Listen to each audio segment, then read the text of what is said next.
This is your girl Annette. We are checking in again with another fabulous volunteer for you guys to check out and to hear his experience. But before we do that, we're going to share a little bit about Peace Corps. So Peace Corps is a service opportunity for motivated change makers to immerse themselves in a community abroad, working side by side with local leaders to tackle the most pressing and challenging issues that they may have in their respective communities. Peace Corps' mission is to promote peace and friendship by fulfilling three goals. One, to help the people of interested countries in meeting their need for trained men and women. Two, to promote a better understanding of Americans on the part of the people served. And three, which is what this series is all about, is to promote a better understanding of other people on the part of Americans. And we have an opportunity to meet Byron Williams today. Hi, Byron. Hey, how you doing, Annette? I am well. I am well. So where did you serve and when? Let's see, my first service was in the mountain kingdom of Lesotho in the bottom of Africa. And that was 2003 to 2005 as a youth development volunteer. And then my second service was in Ukraine, in Eastern Europe as an education volunteer, 2011 to 2013, where I served as a married couple with my wife. Okay, and so Lesotho isn't far from Namibia, which is where I served. That's where the diversity committee actually met in 2002, I believe. Yeah, it is really close. I mean, when you look at Namibia, Malawi, Lesotho, South Africa, Botswana, all pretty much in the same area. And the cool thing is I really wish I would have gotten to visit Namibia, but I've met a lot of Namibia RPCVs since my service. Wow, that is cool. So just to give people a little bit of context, the country of Lesotho is actually located inside South Africa, right? That is correct. It's one of the four enclaves in the world, which is a country completely surrounded by another country. Okay, and if I can remember, it was pretty mountainous, yes? Yes, it is. A lot of people don't know this about Lesotho, but it is the mountain kingdom. So depending on how far up you go, there's a number of places where people can ski, snowboard.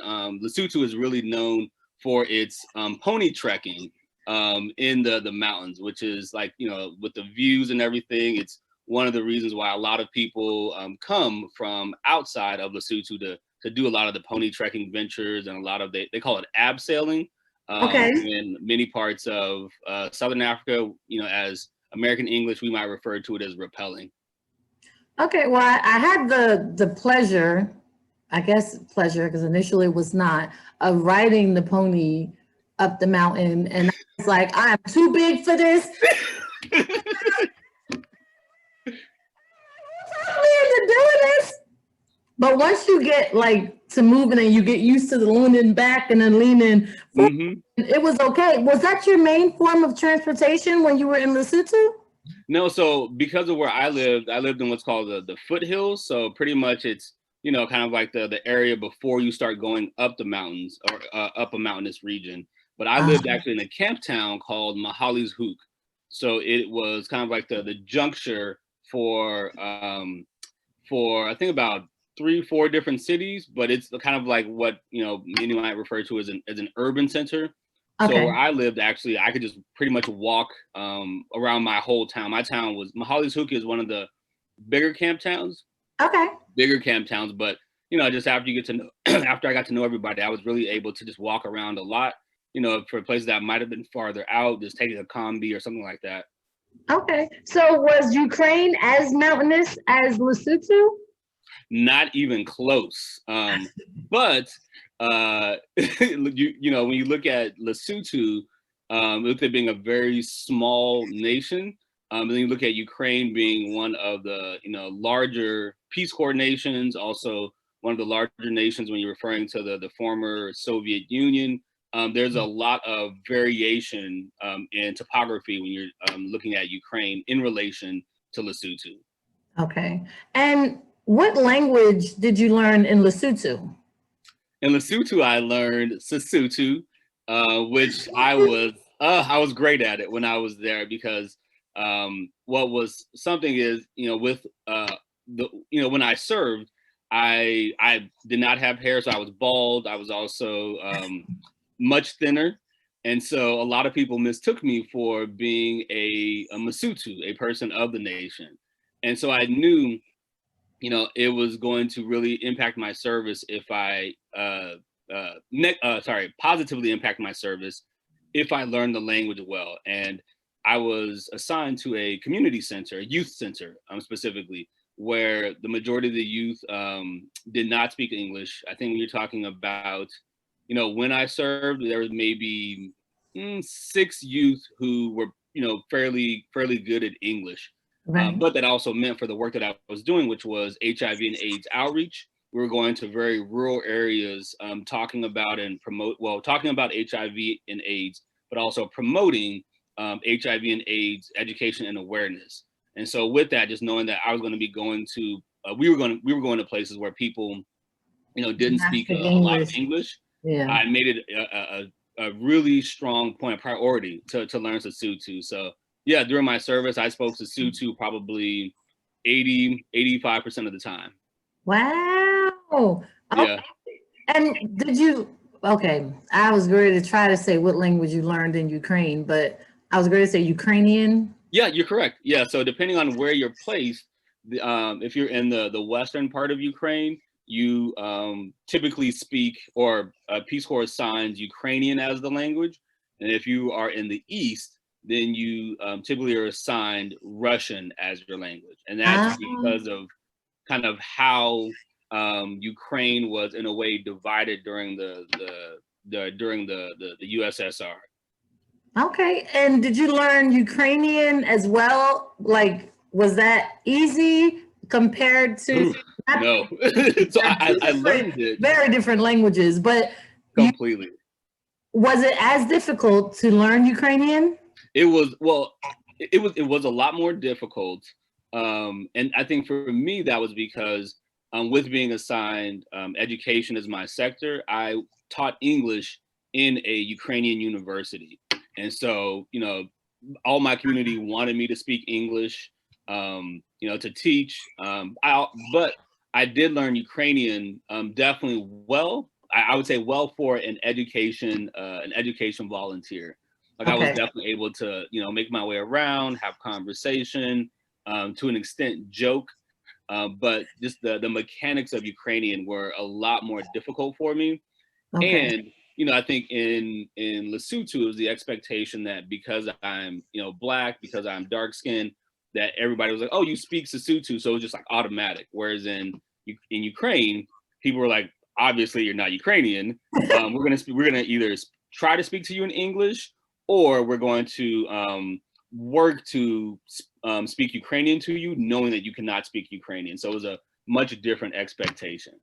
I get that. I get that. I served in Namibia, and they did not think I was Namibian, what I was wearing, but initially they thought I was from South. They thought I was from East Africa. Oh, okay. Like Rwanda or Burundi or something? Yeah. I was like, okay, that's not a thing. And they was like, so you are not from the place. Mwah. We know that you are from the place. We are American, but they send us, and I was like, okay. So, it was in the beginning of my service, we had those issues. I think once I started talking and moving around the community, they was like, okay, she is not from the place. You can't. But in terms of some of the projects that you had in Lesotho, what were some of the projects that you initiated there within your youth development group? Was it all tied to HIV and AIDS?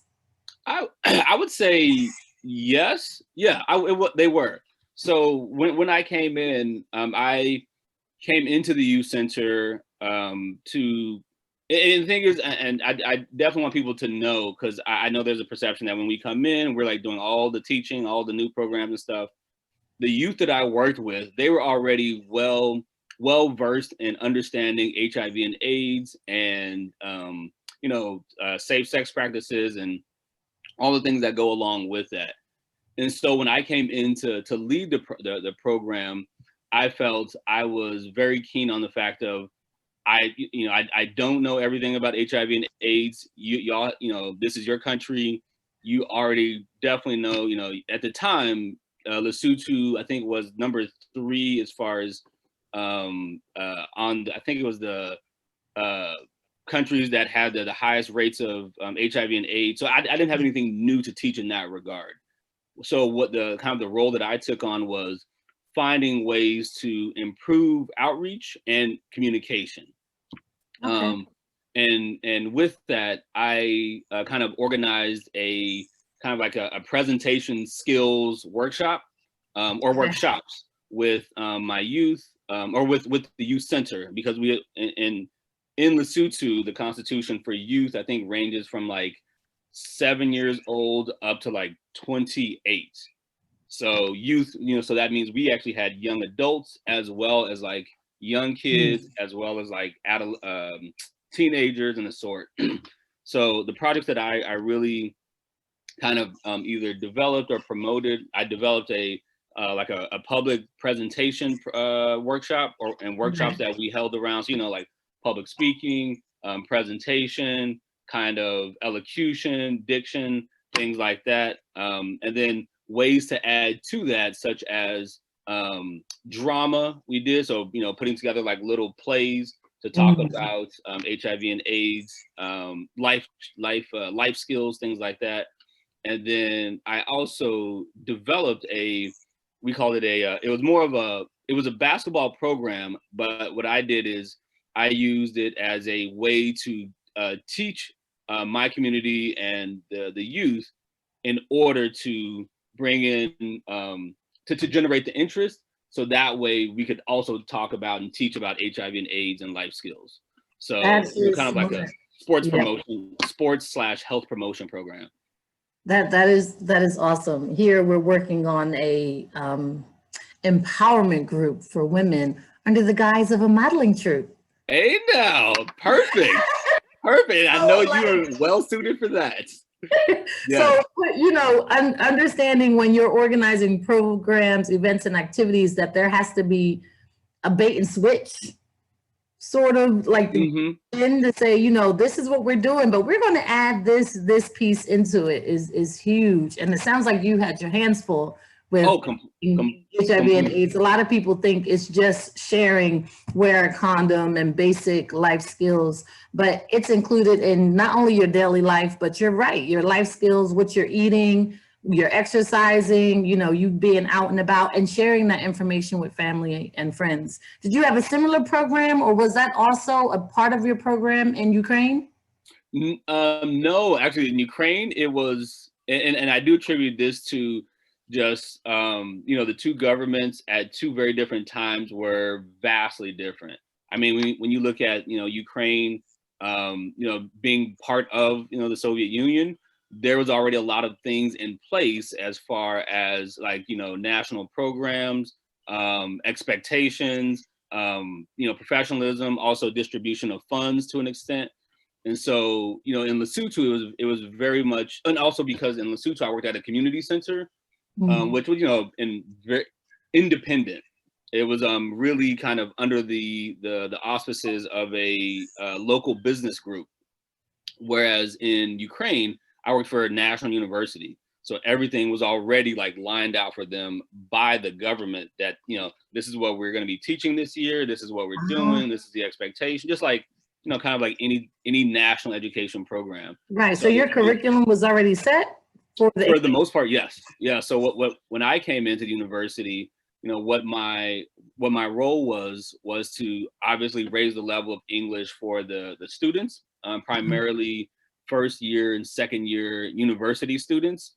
And what I did was develop programs around foreign exchange, also around language competence for instructors, which was something that, we hadn't, that was not necessarily a duty, but I was like, I quickly understood that a lot of the instructors, they wanted the confidence to speak with their students in English, And a number of them, say if there was a student or a number of students who spoke English well, they were intimidated and did not want to necessarily put themselves out there to either, be corrected or embarrassed. So what I did is I worked with a number of instructors to help them to develop their language skills and to develop their teaching skills.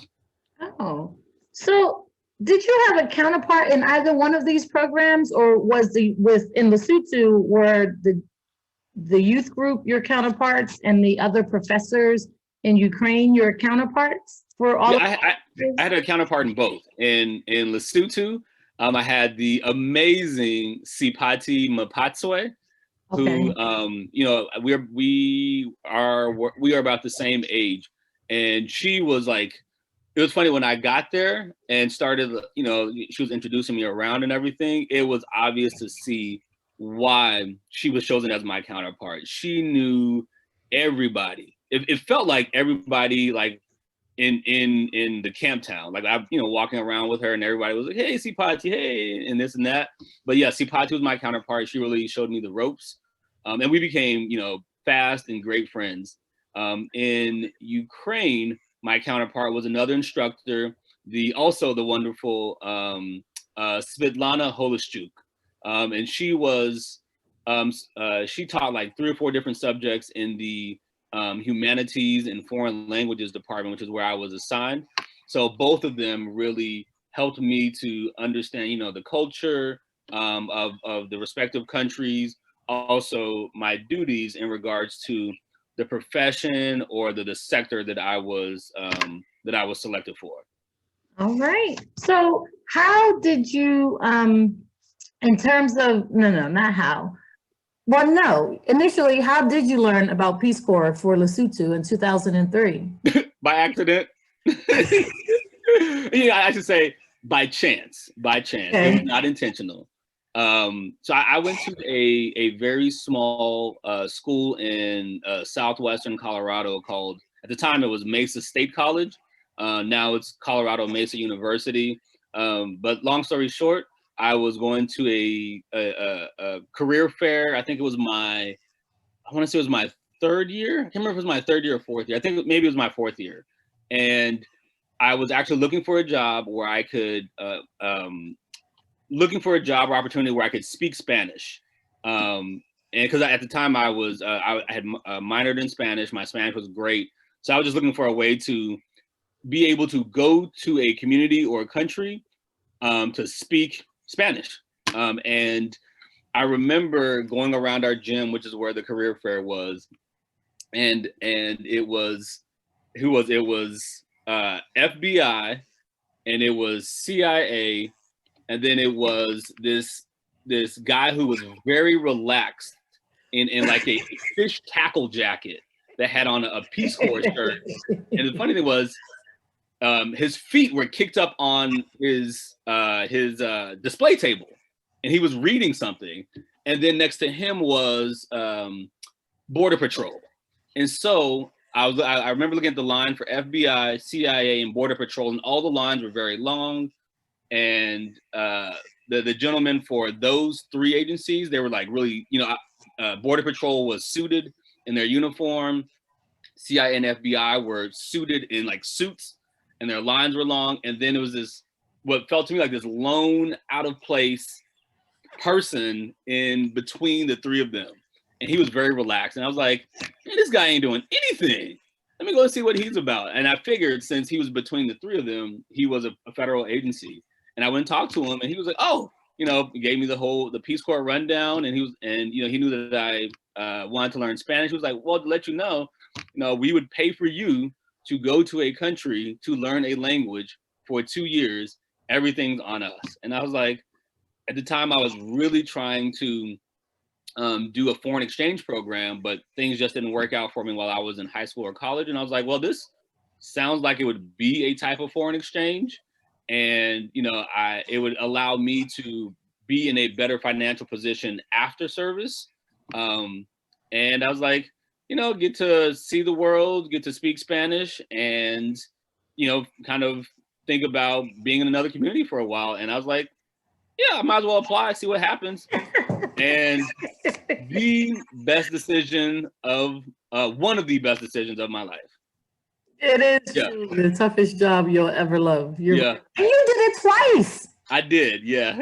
What? So I didn't even know that actually there was one other volunteer who served in 3 countries, but I think 2 of them, she was like, one, she was the country director, and one, she was like a program coordinator. So how did you end up serving 2 years, like Yeah.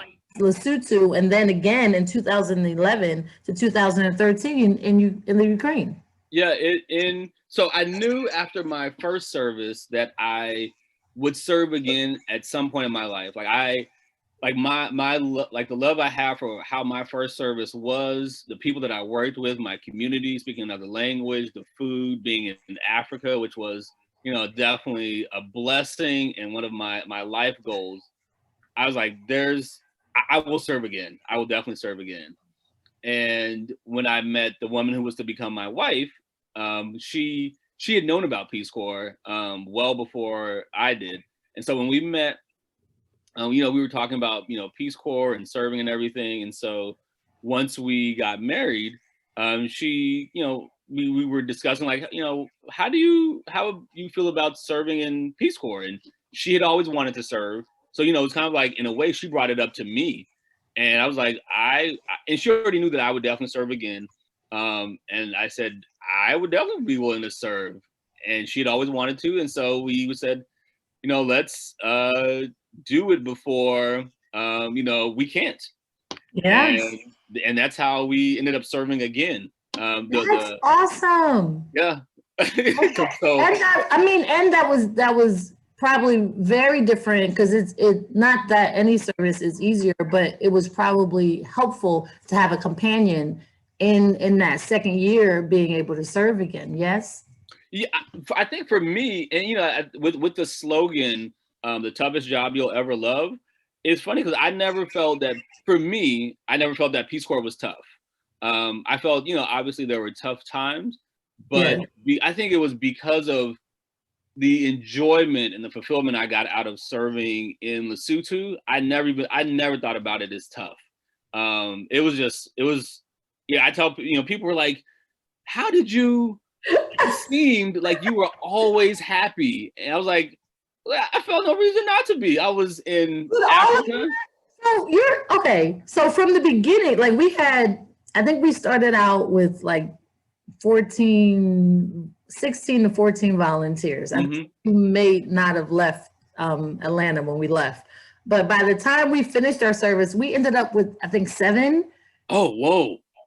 Yeah. So I mean, it's definitely not for everybody, but it's correct. An experience I think people should try or have, or if they're interested, like you said, in traveling or learning abroad, this is an awesome opportunity to be able to do that. So with your group, the number that started is the same number that finished? No. That would have been an anomaly. No, we started with 33, and I want to say we finished with around, I want to say like maybe 25. I want to say maybe around 25 or 27. Yeah. That's a huge group. Yeah. Well, keep in mind, Lesotho, with it being so small, I think our average number in country was around like 120. But in Ukraine, we started with, my group started with 99, and I think we finished with around, I want to say maybe like 80, 85. But Ukraine was also at the time, around 2010 to 2013, 2014 was like either the first or the second largest Peace Corps program. And that was based on a federal budget bump that Peace Corps got in, I think it was around 2010. So 2 very different times, but yeah, with Lesotho, I think we lost about 7 volunteers, and then Ukraine, you're talking close, 99 volunteers. Well, there were people who were bound to leave. And I guess they learn because knowing that those numbers may change as they continue into their service. Hmm. So I guess it does make sense to have more volunteers, knowing that some of them may not finish. But I have never heard of a group that large before. Yeah, we had my group was 99, and it was, I think we were at the tail end of the allocated funds that were like the additional funds. So they were like, let's get as many people in. Oh, and that was the other thing too, is there was a program, one or two Peace Corps programs, meaning Peace Corps countries that had to close, and so Ukraine also took in a lot of those volunteers that had to either be reassigned or moved somewhere else. So it was people who were selected for Ukraine initially and people who were reassigned due to other programs closing. Okay. So in terms of your service of its entirety for both locations, what was your favorite part? And if you could change something or anything or improve something, what would you do? Yeah, in Lesotho, my favorite part was definitely being able to speak the language. Because I tell people the language is probably for me the most important thing when it comes to integration. And I think Peace Corps definitely emphasizes that as far as safety and community impact or community integration. But yeah, speaking the language, I just felt it was one, my duty to speak the language of the country that I was now living in and becoming a part of the community. But I know because of how well I spoke the language, it gave me a lot of access to Mm, places where if I did not speak the language, I would not have been able to enter. There was another African American male volunteer where people thought, because he was also dark skinned, but the way that we were received because of our language capability was very different, and it was like right off the bat I saw it. And he came like maybe a year and a half after me, so he was like 3 groups after me. But language for Lesotho was, I think, the most important part that allowed me to really become a part of my community. mm, It was also, and the second thing is, I never thought I would enjoy taking 20-30 minutes to take a 5-minute walk. Where I lived, everybody knew me. So I actually, if I walked, normal, my regular pace, maybe 5 minutes to get to the grocery store. Because I knew everybody and everybody knew me, literally, it was get done with one 5-minute conversation, have another 5-minute conversation, have another 5-minute conversation, have another 5-minute conversation. And that could range from, I spoke with the cobbler, I spoke with a couple of the produce vendors, I spoke with one of the mechanics, I spoke with the restaurant shop owner, I spoke with people selling kind of like the little wares and trinkets. Then I would get to the grocery store. And that was like the joy of my morning, was basically being able to talk to everybody in my community, or a lot of people, on my way to doing whatever I needed to do, no matter mm, where I went. In Ukraine, I think my favorite part was it was learning the language through youth. It's kind of like when people can tell you know the technical language versus learning the spoken language. And mm. so the youth would correct me all the time, and I learned a lot of words that were more local words, instead of like, or I should say, in addition to like textbook words. So Yes. like the word for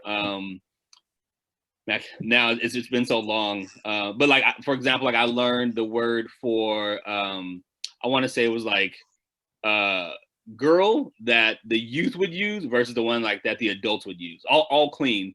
But it was like, okay, we can tell we're going to kind of help you to be able to speak to us, our generation, and you can also speak to the adults. And so I really enjoyed that. And then the second thing was for Ukraine, it was also getting more familiar with Eastern European and Soviet history.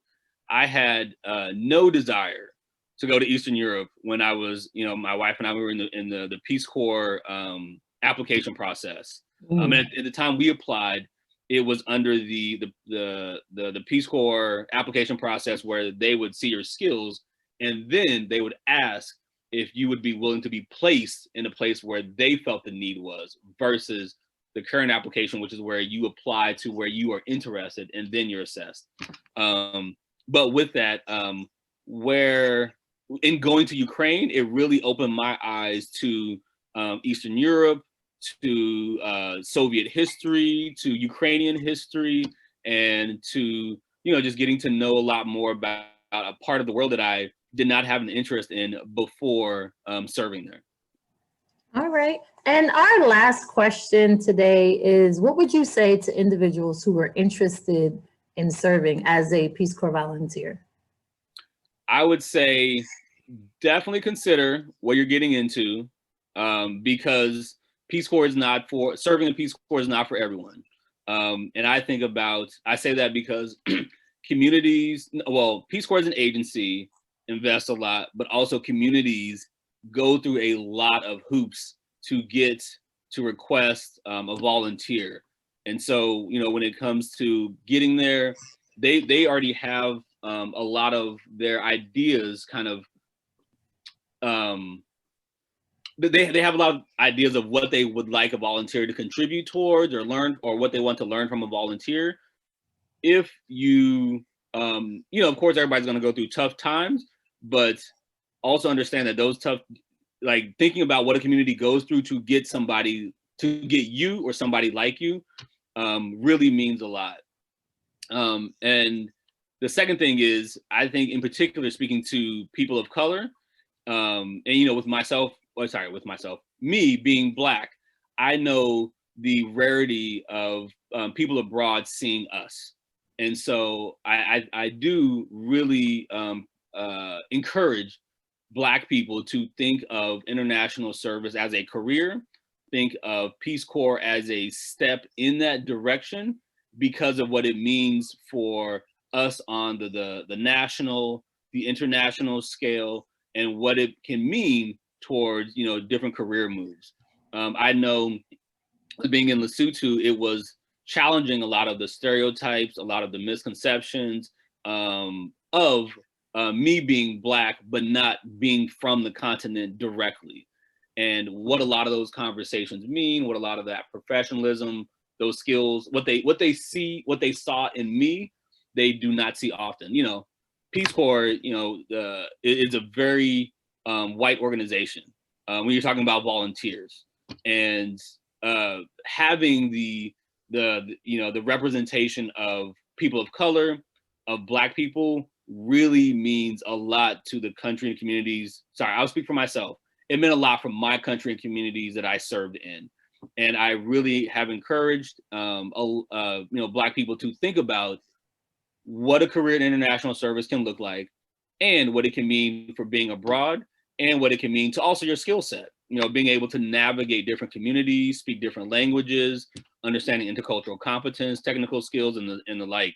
And so I always think about how can we get more Black people in, serving in Peace Corps, and hopefully having a successful and enjoyable service, and really contributing their skills and their representation to communities abroad. Because I didn't know what I was getting into, but I was definitely thankful that those were all situations that I was able to successfully navigate, learn from, sometimes fail, but always learn from, and then share with others.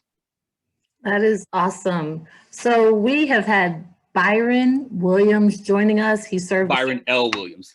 Byron L. Williams, yes. Who served in Lesotho and Ukraine. And I echo everything that he just said in terms of, if you are considering serving, please check out peacecorps.gov. Frequently asked questions are there. Countries that are looking for individuals are there. And volunteers like us are always interested in sharing our experiences and encouraging you to serve. There is always a need, so why not? Thanks for joining us. My pleasure, Annette. Bye. Bye, everybody.